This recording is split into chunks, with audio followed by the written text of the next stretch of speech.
अस्सलाम वालेकुम दोस्तों, आज हम डिस्कस करते हैं एटमॉस्फेरिक प्रेशर एंड वेदर और साथ में हम डिस्कस करेंगे application of atmospheric pressure. Atmospheric pressure का वेदर के साथ गहरा ताल्लुक है। एटमॉस्फेरिक प्रेशर की बुनियाद पर वेदर यानी मौसम तब्दील होता रहता है और महकमा मौसमियात वाले एटमॉस्फेरिक प्रेशर की बुनियाद पर बारिश, तेज हवाओं का, मौसम के ठंडा या गर्म होने की पेशनगोई करते हैं। एटमॉस्फेरिक प्रेशर को हम बैरोमीटर के जरिए मेजर करते हैं। अगर हम बैरोमीटर को समंदर की सतह से कुछ हाइट पर रखें तो ये बैरोमीटर वक्त गुजरने के साथ साथ एटमॉस्फेरिक प्रेशर की मुख्तलिफ वैल्यूज शो करेगा और इन वैल्यूज को हम वेदर मैप के जरिए जाहिर कर सकते हैं। जैसे कि आपको यहाँ पे नजर आ रहा है, ये एक वेदर मैप है। इस मैप के जरिए मुख्तलिफ जगहों का एटमॉस्फेरिक प्रेशर मुख्तलिफ रंगों यानी मुख्तलिफ कलर से जाहिर किया गया है। ये कलर जो आपको नजर आ रहे हैं, ये मुख्तलिफ प्लेसेस का, मुख्तलिफ जगहों का एटमॉस्फेरिक प्रेशर दिखा देता है। और ये जो आपको नजर आ रहा है, ये स्केल है, ये मिली बार में दिया गया है। इसका मतलब यह है कि ये जो वाइट कलर है, ये आपको नजर आ रहा है, ये वाइट कलर है फ्रॉम -1 मिली बार टू +1 मिली बार।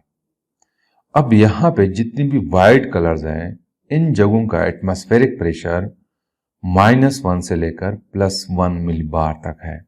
और ये जो लाइंस आपको नजर आ रहे हैं, इसको आइसोबार कहते हैं।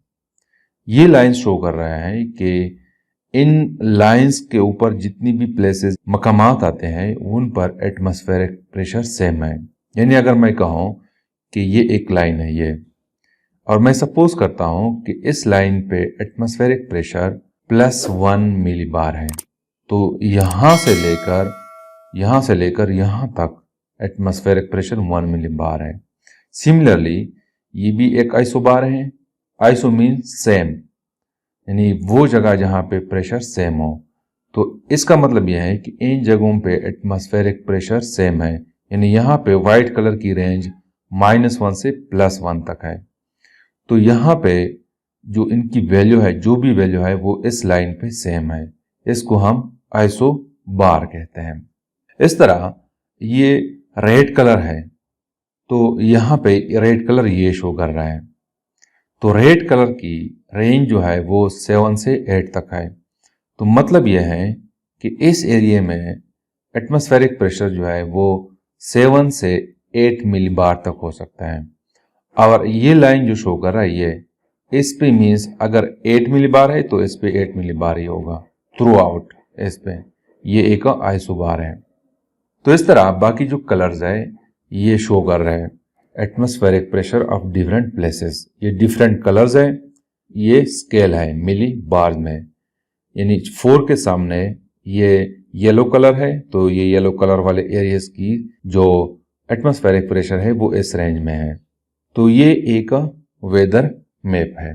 दोस्तों, वेदर मैप में इस्तेमाल होने वाली यूनिट को हम मिली बार कहते हैं और 1 मिली बार जो है it is equal to 1 bar. 1 millibar is equal to 1 bar.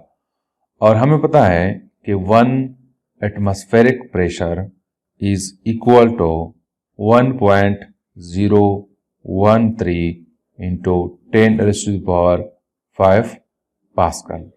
और 1 बार जो है, 1 बार को अगर हम रिप्रेजेंट करें इन टर्म्स ऑफ पास्कल, तो it is equal to 1 into 10⁵ pascal. यानी 1 बार जो है ये 1 इंटू 10⁵ पास्कल के बराबर है। और इस वैल्यू को हम लिख सकते हैं कि it is equal to 10000 pascal. यहाँ पे इसको मैं लिख सकता हूँ, ये 3 जीरो जो है इसकी जगह मैं किलो लिख सकता हूँ, क्योंकि ये 1000 है और 1000 1 किलो के बराबर है। लिहाजा मैं लिख सकता हूँ कि 100 किलो पास्कल। यानी 1 बार जो है ये इक्वल है 100 किलो पास्कल के। दूसरी बात यह है कि दोस्तों ज़मीन के सतह पर एटमॉस्फेरिक की रेंज जो है it is equal to 950 millibar, यानी मिनिमम रेंज जो है ये नोट किया गया है, और मैक्सिमम रेंज नोट किया गया है 1040 मिली बार। ये ज़मीन की सतह पर मिनिमम एटमॉस्फेरिक प्रेशर है और ये मैक्सिमम है। दोस्तों पिछले लेक्चर में हमने डिस्कस किया था कि एटमॉस्फेरिक प्रेशर जो है वो कोल्ड एरिया में ज़्यादा होता है और हॉट एरियाज में एटमॉस्फेरिक प्रेशर कम होता है।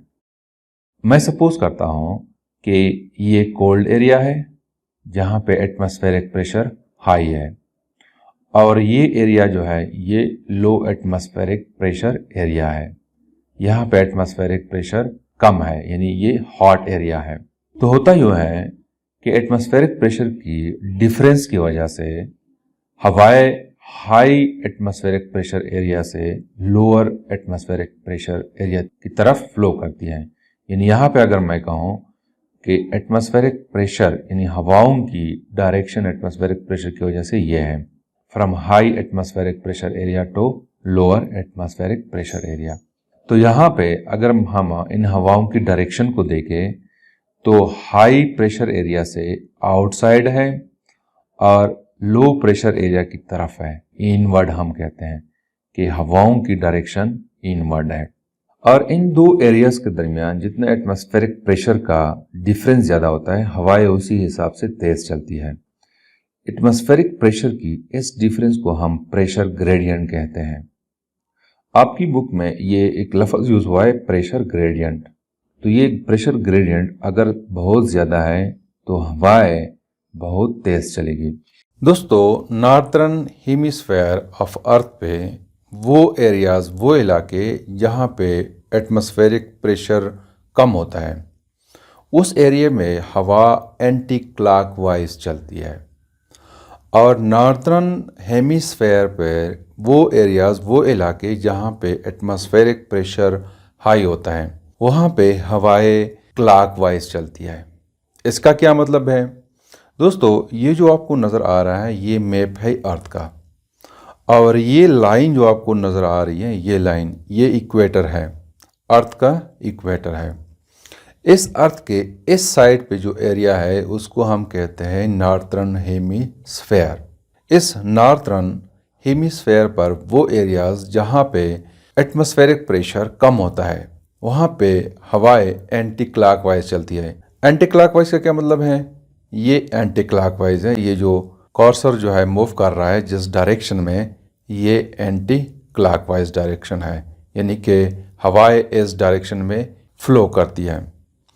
और इस रीजन में यानी इस नॉर्थर्न हेमिस्फेयर पर वो एरियाज जहाँ पे एटमॉस्फेरिक प्रेशर ज़्यादा होता है, वहाँ पे हवाओं का रुख जो है वो क्लॉकवाइज होता है। मतलब यह है कि उसकी डायरेक्शन यो होती है, यो क्लॉकवाइज होती है। इसका क्या मतलब है? इसको मैं यूँ एक्सप्लेन करता हूँ कि दोस्तों इस इक्वेटर से ऊपर जो आपको सर्कल्स नज़र आ रहे हैं इनकी लेंथ डिफरेंट है। मतलब यह है कि ये सर्कल है, इसका रेडियस ज़्यादा है और इस सर्कल का रेडियस कम है, और इसका इससे भी कम है। सबसे ज़्यादा कम इस सर्कल का रेडियस है, यानी अगर हम इस सर्कल पे मूव करें तो यहाँ पे हम कम डिस्टेंस तय करते हैं, और सबसे ज़्यादा डिस्टेंस हम इस सर्कल में हम तय करते हैं। अब दोस्तों अगर एक शख्स है, मैं सपोज करता हूँ कि एक शख्स यहाँ पे खड़ा है, उसका घर मैं सपोज करता हूँ कि यहाँ पे है, और एक शख्स यहाँ पे इस सर्कल पे है, यहाँ पे।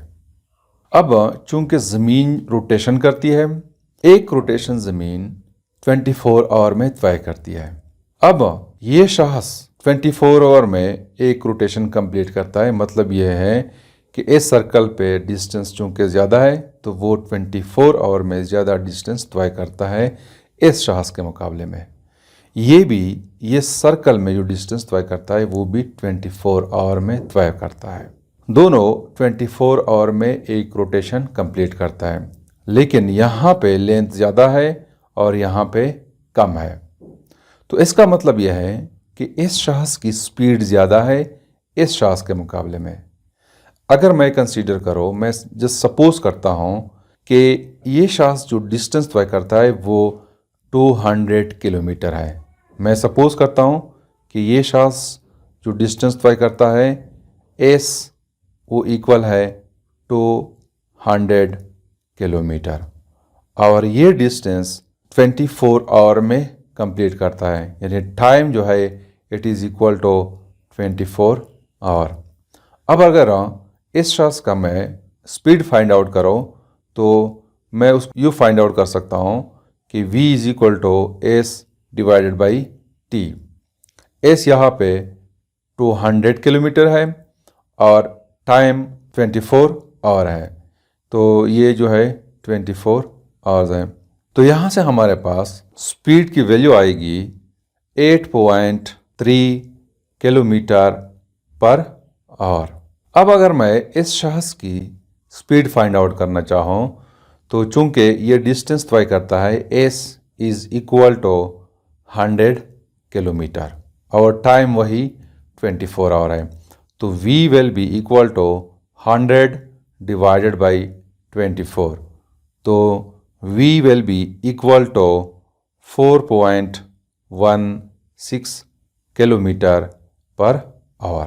अब अगर हम देखें ये वेलोसिटी ज़्यादा है एस के मुकाबले में, मतलब यह है कि इस शख्स की वेलोसिटी ज़्यादा है इस शख्स के मुकाबले में। अब इस सिचुएशन में अगर एक शख्स यहाँ से यहाँ तक मूव करता है, यानी अगर मैं कहूँ कि ये शख्स यहाँ से इस पॉइंट की तरफ मूव करता है, तो इस सिचुएशन में इसकी जो स्पीड होगी उसकी डायरेक्शन कुछ यो होगी। ये जो डिस्टेंस तय करेगा वो कुछ यो डिस्टेंस तय करेगा, यहाँ से होते हुए यो डिस्टेंस तय करेगा। इसके मुकाबले में अगर ये शख्स ऊपर से नीचे आना चाहे, मैं कहता हूँ कि यहाँ से यहाँ तक आ रहा है इस पॉइंट तक, तो ये शख्स जो डिस्टेंस तय करेगा वो इस स्ट्रेट लाइन की बजाय वो ऐसे डिस्टेंस तय करेगा इस डायरेक्शन में, इस तरफ। अब इस बुनियाद पर हम एक्सप्लेन कर सकते हैं कि लो प्रेशर एरिया में एयर की डायरेक्शन क्यों एंटी क्लॉकवाइज होती है। इसको मैं यहाँ पे एक्सप्लेन करता हूँ। मैं सपोज करता हूँ कि एक एरिया है, ये एरिया इस नॉर्दर्न हेमिस्फेयर पर है, मैं सपोज करता हूँ कि यहाँ पे है, और ये लो प्रेशर एरिया है। अब लो प्रेशर एरिया में जैसे मैंने आपको बताया कि हवाएं इंटर होती है, हवाओं की direction towards the low pressure area होती है, इस तरह होती है। जब हवाएं ऊपर से इस रीजन की तरफ आती हैं तो यहाँ पे स्ट्रेट लाइन की बजाय ये हवाएं इस तरफ मूव करेगी, इस तरफ, और इस साइड से जो हवा आती है उसकी डायरेक्शन इस साइड पे होगी, और इस डायरेक्शन में जो हवाएं चलती है वो उसकी डायरेक्शन कुछ यूँ होगी। मतलब यह है कि इस रीजन में जो हवाएं एंटर होती है वो इस तरह रोटेट करेगी एंटी क्लॉकवाइज। इसके मुकाबले में अगर मैं सपोज करूँ कि ये एक एरिया है, हाई प्रेशर एरिया है, तो हमें पता है कि हाई प्रेशर एरिया से एयर जो है वो आउटसाइड चलती है लो प्रेशर एरिया की तरफ, यानी ये हाई प्रेशर है तो यहाँ से हवा लो प्रेशर एरिया की तरफ मूव करती है। तो इस सिचुएशन में अगर मैं कंसीडर करो कि ये हवा जो है इस साइड पे मूव कर रही है, तो ये इस स्ट्रेट लाइन के बजाय ये इस साइड पे रोटेट करेगी, और यहाँ पे इस स्ट्रेट की बजाय इस साइड पे यो इसकी डायरेक्शन होगी, और इस रीजन में हवाओं की डायरेक्शन यो होगी। तो इस तरह इस सिचुएशन में एयर जो है वो यो क्लॉकवाइज रोटेट करते हैं।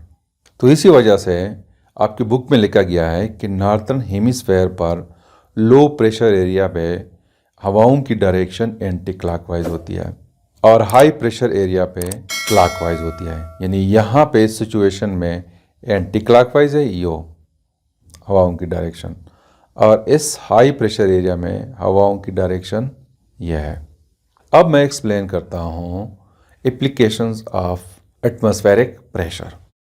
दोस्तों आपकी बुक में जो एप्लीकेशन दिए गए हैं उनमें से पहला एप्लीकेशन जो है ड्रिंकिंग थ्रो स्ट्रा।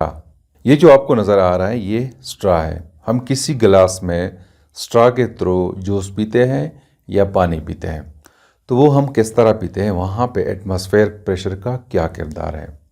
दोस्तों जब हम इस लिक्विड को सक करते हैं, यानी कि जब हम पीते हैं, तो होता क्या है कि इस दौरान हमारे फेफड़ों का वॉल्यूम इंक्रीज होता है। जब वॉल्यूम इंक्रीज होता है तो एयर प्रेशर कम हो जाता है और उसके मुकाबले में बाहर एटमॉस्फेरिक प्रेशर इंक्रीज होता है। यानी जब हम सकिंग का अमल करते हैं तो इस स्ट्रा के अंदर और हमारे लंग्स के अंदर एयर प्रेशर कम होता है और ये बाहर एटमॉस्फेरिक प्रेशर ज़्यादा होता है। तो हमें पता है कि हमेशा जो भी हो वो हायर प्रेशर से लोअर प्रेशर की तरफ मूव करते हैं। तो यहाँ पे एटमॉस्फेरिक प्रेशर इंक्रीज होता है और इस स्ट्रा के अंदर और हमारे लंग्स के अंदर एयर प्रेशर कम होता है। तो इसके नतीजे में ये लिक्विड हायर प्रेशर से लोअर प्रेशर की तरफ फ्लो करती है। तो इस तरह हम अगर इस गिलास में पानी है तो उसको हम स्ट्रा की मदद से पी सकते हैं। यहाँ पे मेन किरदार जो है वो एटमॉस्फेरिक प्रेशर का है। सकिंग के दौरान हमारे लंग्स में एयर प्रेशर कम होता है और बाहर एटमॉस्फेरिक प्रेशर ज़्यादा होता है। तो as a result of that जो भी फ्लूइड हो वो हायर प्रेशर से लोअर प्रेशर की तरफ फ्लो करती है। सेकेंड एप्लीकेशन है वर्किंग ऑफ वैक्यूम क्लीनर। हम जब घरों में वैक्यूम क्लीनर इस्तेमाल करते हैं कारपेट्स वगैरह को साफ़ करने के लिए, तो वहाँ पे भी एटमॉस्फेरिक प्रेशर का बहुत अहम रोल है।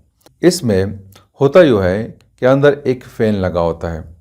ये फ़ैन जब चलता है तो यहाँ इस एरिया में एटमॉस्फेरिक प्रेशर कम होता है और बाहर एटमॉस्फेरिक प्रेशर ज़्यादा होता है। तो यहाँ इस पाइप की मदद से डस्ट, चूँकि यहाँ पे प्रेशर ज़्यादा है तो हवा जो है वो यहाँ से चलती हुई अंदर की तरफ मूव करती है और इस एयर के साथ डस्ट भी फ्लो करता है। और इस तरह हम अगर यहाँ पे कारपेट है तो इस कारपेट से डस्ट फ्लो होते हुए इस लो प्रेशर एरिया की तरफ मूव करती है और यू इस फैन की थ्रू इस साइड पे आ जाती है। तो इस तरह हम घरों में कारपेट्स को साफ कर सकते हैं। थर्ड एप्लीकेशन है pulling liquid up the syringe. ये भी बिल्कुल उसी तरह है जिस तरह हम स्ट्रॉ की मदद से पानी पीते हैं या जूस पीते हैं। इसमें होता यूँ है कि जब हम इस पिस्टन को इस तरफ मूव करते हैं तो यहाँ का वॉल्यूम इंक्रीज होता है। तो जब वॉल्यूम इंक्रीज होता है तो एयर डिस्ट्रीब्यूट हो जाती है, एयर का प्रेशर इस एरिया में कम हो जाता है और यहाँ पे एटमॉस्फेरिक प्रेशर ज़्यादा हो जाता है। तो as a result of that यहाँ से इस हाई प्रेशर एरिया से फ्लूइड इस लो प्रेशर एरिया की तरफ फ्लो करती है। तो इस तरह सिरिंज को हम लिक्विड से भर सकते हैं। तो this is something about the atmospheric pressure and weather and application of atmospheric pressure. Thank you.